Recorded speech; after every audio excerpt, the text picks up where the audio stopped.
বাছুরের বয়স 5 থেকে 7 দিন হলে তাকে কৃমির ট্যাবলেট খাওয়ানো যায়। কৃমির ট্যাবলেট সকালবেলা খালি পেটে খাওয়াতে হয়। প্রতি 50 কেজি ওজনের জন্য একটি ট্যাবলেটের প্রয়োজন হয়। যেহেতু আমাদের বাছুরটির ওজন 35 কেজি প্লাস, তাকে আমরা একটি ট্যাবলেটের 4 ভাগে 3 ভাগ দিচ্ছি। কৃমির ট্যাবলেট বাছুরের মুখে দেওয়ার পর তার জিহ্বার নিচে আঙুল দিয়ে চেপে রাখলে সে ট্যাবলেটটি চাবিয়ে খেয়ে ফেলে। এক্ষেত্রে সতর্ক থাকতে হয় সে যেন আঙুলে কামড় না দেয়।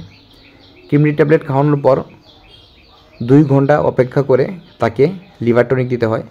50 কেজির মতন ওয়েট হলে তাকে 10 থেকে 15 মিলি লিভার টনিক খাওয়ানো যায়। এভাবে 5 থেকে 7 দিন খাওয়াতে হয়। লিভার টনিক খাওয়ালে তার লিভারের মৃত কোষগুলো জাগ্রত হয় এবং তার রুচি বৃদ্ধি হয়। বাছুরের বয়স 5-7 দিন হলে তাকে দানাদার খাদ্য এবং ঘাস জাতীয় খাদ্য খাওয়ানো শেখাতে হয়। এতে করে তার ভুঁড়ি বা রুমেন ডেভেলপমেন্ট হয়।